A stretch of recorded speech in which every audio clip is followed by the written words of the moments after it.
Online kayak sekarang memang ada plus minusnya.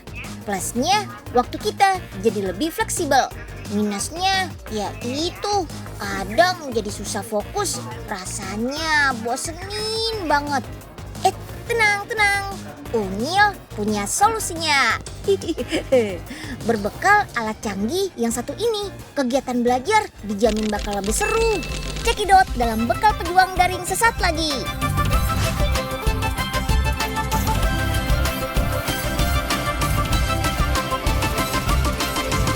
Si Unyil, yuk kita kemon.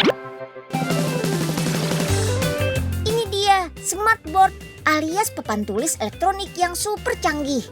Selain mengkombinasikan fungsi papan tulis dengan proyektor, kita juga bisa berinteraksi dengan gambar-gambar presentasi materi pembelajaran, menggunakan alat bantu atau bahkan tangan loh.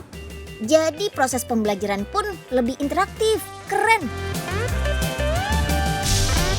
Nah, sahabat Unyil, ini ada perangkat pintar namanya papan tulis pintar. Jadi dia menggabungkan papan tulis sama proyektor. Tapi kita nggak perlu ribet-ribet kayak gitu karena kita bisa langsung nulis di sini. Selain itu, keunggulannya dia juga bisa digunakan secara online. Jadi meskipun dengan perangkat yang berbeda, tetap bisa diakses.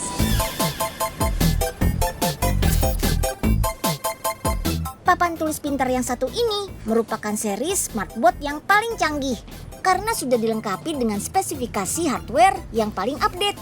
Tuh, lihat aja layarnya. Layar berukuran 75 inci ini memiliki resolusi 4K, makanya gambarnya jernih banget. Layar ini juga bersifat anti-glare, jadi cahaya ruangan gak bakal mantul. Otak dari papan tulis pintar ini sudah menggunakan Intel Computer Card.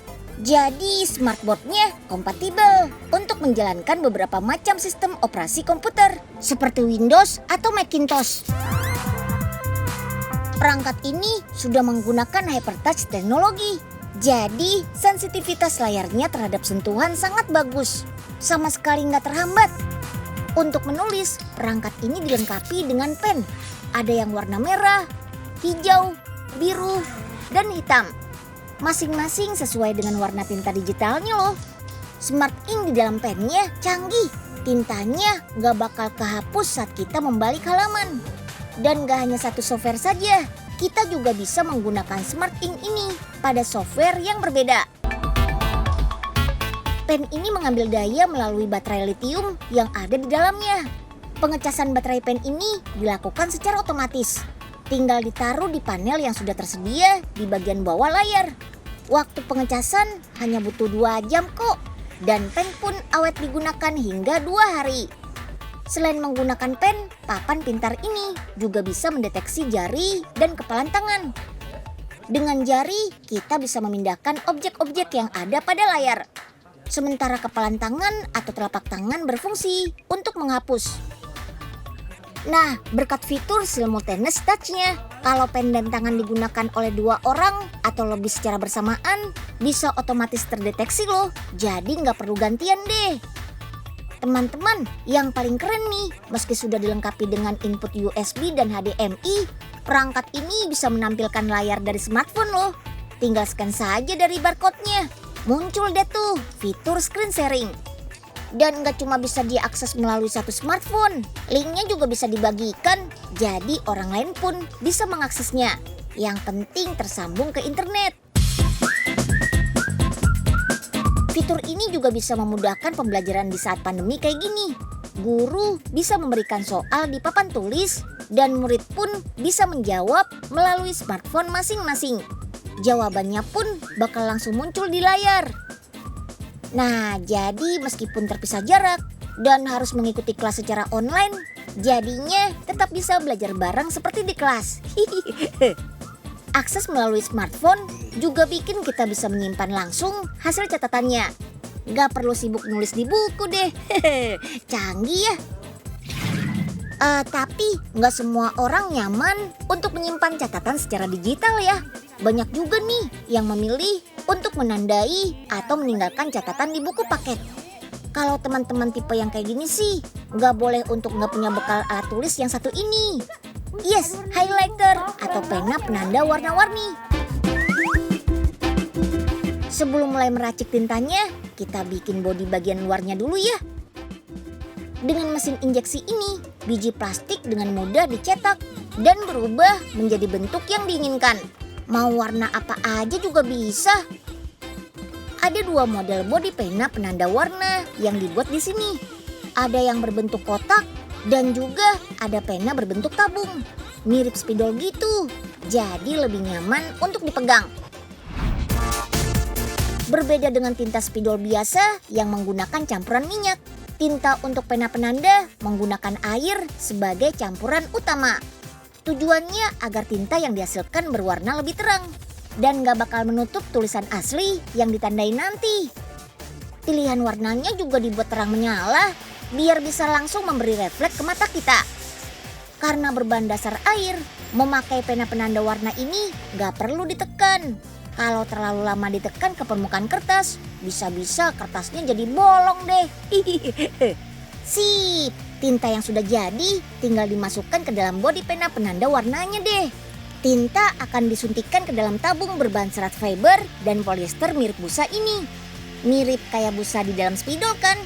Tuh, tinta yang sudah disuntikkan bakal langsung keserap dan ketampung deh. Dengan mesin otomatis ini, satu persatu tabung tinta langsung dimasukkan ke dalam bodi. Nah, kalau bagian ini namanya nip atau bagian paling ujung tempat jalur keluarnya tinta. Nip ini berbahan fiber yang mudah menyerap tinta dan tidak keras. Jadi nggak gampang bikin kertas rusak atau robek. Coba perhatikan deh, nip untuk pena penanda warna ini bentuknya mengerucut dengan ujung yang melebar atau sebutannya chisel nip. Tujuannya saat digoreskan di atas kertas nanti, hasil pewarnaannya bisa lebih merata. Kita bisa pilih nih warnanya. Total ada 8 warna yang diproduksi di sini. Bermain dengan warna membuat anak jadi bisa mengekspresikan diri dan membangkitkan kreativitas. Selain itu, bermain dengan warna juga bisa membuat anak-anak lebih percaya diri. Jadi nggak heran deh, baik pena penanda konvensional ataupun pencanggih untuk smartboard gini menyediakan banyak pilihan warna buat kita belajar. Unyil sampai lupa nih, kan nge-review smartboardnya belum selesai. Dengan semua kecanggihan smartboardnya, listrik yang dipakai nggak banyak loh, cuma sekitar 162 watt. Lebih hemat energi banget kan dibandingkan proyektor dan laptop yang bisa menghabiskan 200 watt lebih. Kelemahan papan pintar ini terletak pada ukurannya yang besar dan berat. Dengan bobot sampai dengan 103 kg, agak sulit sih untuk dipindahkan. Jadinya kurang fleksibel deh. Ya, meskipun begitu, papan tulis canggih ini merupakan media pembelajaran yang tepat guna. Game dan software yang ada di dalamnya bikin belajar jadi tambah seru. Sehingga harapannya mutu pendidikan anak-anak Indonesia dapat berkembang lebih pesat lagi. Mantap! Prof, ada penemuan apa lagi nih, Prof? Penemuan yang benar gitu, Prof. Jangan yang error-error terus. Kalau nggak berasap, meluduk melulu. Wah, Pak Oga, jangan trauma gitu dong. Tenang saja, kalau yang ini sudah lolos tes. Namanya papan tulis pintar. Wah, pintar gimana tuh, Prof? Iya, jadi kita bisa tanya ke papan tulisnya, Nyil. Nanti bakal muncul jawabannya di papan. Nih, Profesor coba tanya. Wahai papan tulis pintar, berapakah 3 kali 5? Wih, canggih. Unyil mau dong, Unyil mau, Prof. Wahai papan tulis pintar, apa bahasa Inggrisnya papan tulis?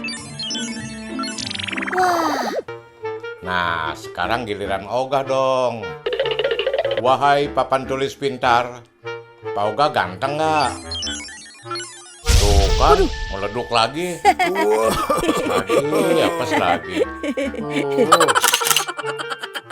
yuk kita kemon. Fitur kamera canggih dan berkualitas pada smartphone juga jadi bekal penting nih buat sekolah daring. Biar video konferensinya berjalan lancar. Nah, smartphone yang satu ini bisa menjadi pilihan nih. Dilengkapi dengan dual kamera. bisa menghasilkan gambar yang tajam dan efek bokeh yang keren. Untuk membuat smartphone, pertama kita satukan dulu mainboardnya ke dalam rangka bersama layar LED dan komponen lainnya. Mainboard ini adalah papan sirkuit tempat komponen elektronik yang menjadi otaknya smartphone. Jadi semua aktivitas dan lalu lintas data pada smartphone diatur oleh chip prosesor yang ada pada mainboard ini. Smartphone ini menggunakan prosesor 8 inti dengan kecepatan 2 GHz. Semakin besar ukuran kecepatan prosesor, maka semakin cepat dan hebat kinerja smartphone-nya. Bahkan bisa menghemat penggunaan baterai sampai 20% lebih. Selanjutnya adalah proses pemasangan baterai. Baterai ini berkapasitas 3000 mAh atau meter ampere per jam. Nah, kalau yang ini lagi ngecek kekuatan sinyalnya nih. Kira-kira sinyalnya masih bagus atau enggak kalau di ruangan tertutup seperti ini. Dilengkapi 2 slot SIM card, smartphone ini bisa menggunakan 2 nomor telepon sekaligus yang mendukung sinyal 4G loh. Nah, sekarang tinggal kita pasang nih cover belakangnya. Semua bagian cangkang atau casing smartphone ini terbuat dari logam loh. Bukan cuma plastik, dijamin kokoh dan kuat. Semua jenis ponsel yang akan dipasarkan ke seluruh dunia harus dipastikan kekuatan, ketahanan, dan kualitas lainnya. Smartphone alias ponsel pintar yang satu ini juga sudah dilengkapi dengan fitur pengaman sidik jari. Terus, teknologi infrared blaster untuk remote peralatan rumah tangga. Wah, baterainya tahan seharian, kameranya tajam dan berkualitas. Pas banget deh nih untuk menemani sekolah daring kita. Smartphone merupakan bekal paling penting untuk sekolah daring. Selain untuk berkomunikasi, kita juga bisa mengubah smartphone menjadi modem untuk berbagi koneksi internet lewat fitur tethering. Tapi kadang ada aja gangguannya. Mulai dari baterai gawai yang cepat habis, jarak jangkauan sinyal terbatas, jumlah perangkat yang sekali terkoneksi nggak bisa banyak-banyak, sampai kuota yang cepat terkuras habis. Untungnya nih, sekarang sudah ada perangkat modem yang bisa sediakan koneksi internet di rumah tanpa perlu mengorbankan gawai dan kuota kita. Wih, apalagi kalau daerah rumahnya belum ada penyedia layanan jaringan internet melalui kabel tuh.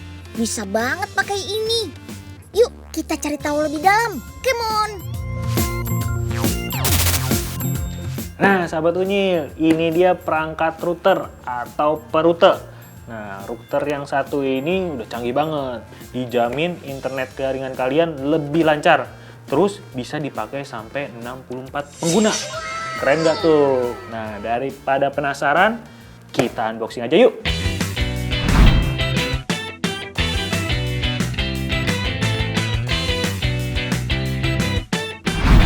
Perangkat router ini sebenarnya beda sama router yang pakai internet jaringan kabel. Dia mirip sama koneksi di gawai kalian. Jadi menggunakan sinyal melalui SIM card. Nah, di letak penempatan SIM cardnya ada di bagian bawah. Nih, ini kalau kita buka, nah kelihatan ini SIM cardnya nih. Wih, lengkap banget kan ya? Dan benar banget kalau perangkat router atau perute ini dikatakan paling canggih. Karena salah satunya sudah mendukung koneksi berteknologikan 4G LTE kategori 19. Bisa sampai kecepatan unduh di 1,6 gigabit per second. Keren. Cara menyambungnya pun gampang kok. Router bakal memancarkan sinyal Wi-Fi ke seluruh area sekitar rumah. Memakai teknologi pancaran Wi-Fi terbaru dan tercanggih, yaitu Wi-Fi MIMO, yang artinya secara terus-menerus bisa mengirim dan menerima sinyal internet ke gawai yang terkoneksi secara bersamaan. Di era serba internet atau sebutan kerennya IoT alias Internet of Things, kemampuan menyambungkan 64 perangkat sekaligus sangat membantu banget. Selain buat gawai, komputer, laptop, bisa juga buat mengontrol perangkat elektronik smartphone di rumah. Dari semua kelebihannya, ada beberapa hal yang menjadi catatan nih. Pertama, kekuatan dan kestabilan koneksi internetnya masih tergantung pada jangkauan sinyal operator seluler yang ada. Yap, kebukti nih sama penguji yang dilakukan pada 2 lokasi berbeda. Kedua, tidak ada baterai sebagai sumber daya cadangan. Jadi kalau lagi mati listrik, internetnya juga bakal mati deh. Ketiga, harganya nih. Yap, buat satu perangkat ini harganya masih terbilang mahal, di atas 2 juta rupiah. Tapi sebanding deh sama teknologi yang ditawarkan. Kalau sudah pakai ini, dijamin gak perlu khawatir lagi deh sama koneksi internet di rumah.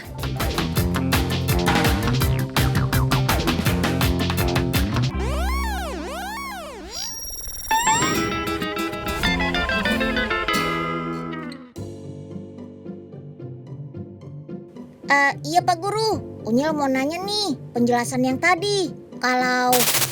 Ya, loh. Aduh, kok nggak ada gambar sama suaranya sih? Waduh, keputus nih.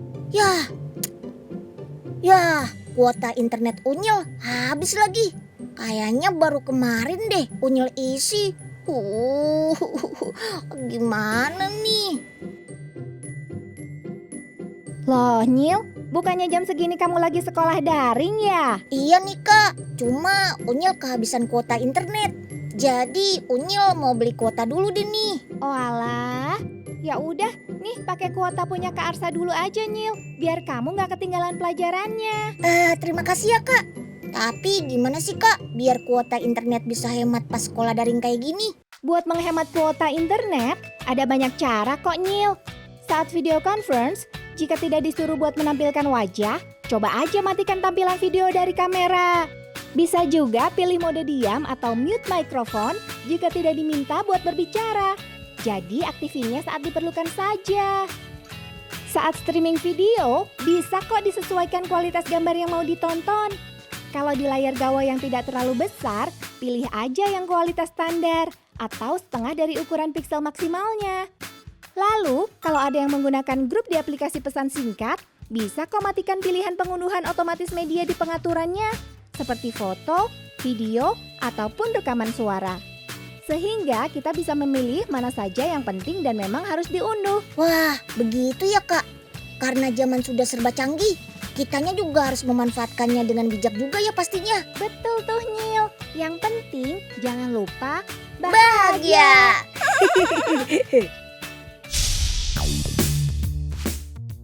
Nah, kalau ini bekal sekolah daring paling penting nih, yaitu minuman segar dan bernutrisi, biar nggak ngantuk dan tetap semangat belajarnya. Favoritnya Unyil adalah jus kacang merah. Bahan utama kacang merahnya menyumbangkan karbohidrat dan protein yang bisa memberikan energi untuk tubuh kita. Intip cara bikin jusnya yuk, come on!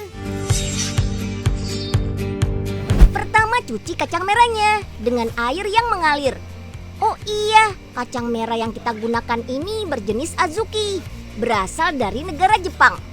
Ukuran kacang Azuki memang lebih kecil dibandingkan kacang merah biasa, tapi rasanya sangat manis, kayak Unyil gitu deh. Dalam sehari, pabrik ini bisa menghabiskan 30 kg kacang merah Azuki loh. Kira-kira dari 2 kilogramnya bisa menghasilkan 80 botol jus kacang merah. Oke deh, sekarang rebus kacang merah sampai matang. Kurang lebih selama 1 jam. Sip lah. Yuk kita tiriskan. Air rebusan kacang merah ini bisa kita manfaatkan untuk menggiling kacang merah. Oh iya, minuman ini pakai gula asli loh. Oke deh, jus kacang merahnya sudah jadi. Siap kita kemas nih. Siapkan dulu label dan botolnya. Jangan lupa untuk mencantumkan tanggal kadaluarsanya ya. Karena tanpa bahan pengawet, kadaluarsanya jadi lebih cepat. Kalau kita simpan dalam kulkas, jus kacang merah bisa awet 7 hari. Kalau di luar kulkas, hanya awet 4 jam saja. Lanjut ke tahap filling atau isi setiap botol dengan 330 ml jus kacang merah. Dalam sehari, pabrik ini bisa menghasilkan 3.000 botol jus loh. Wah, bisa buat minum orang sekampung tuh. Kacang merah Azuki juga menghasilkan enzim sulfit oksidase yang sangat penting untuk detoksifikasi atau membersihkan racun dalam organ hati. Yuk, kita kemon. Yuhu, semoga rekomendasi bekal sekolah daring dari Unyil bisa menginspirasi ya, biar jadi tambah semangat sekolah dari rumahnya. Pokoknya semangat belajarnya gak boleh kendor. Karena semua perangkat dan gadget canggih ini gak ada artinya kalau sekolahnya tetap malas-malasan. Oke, ayo yang semangat ya belajarnya. Dan satu lagi, jangan lupa gunakan masker saat terpaksa beraktivitas di luar rumah. Semangat sehat ya teman-teman.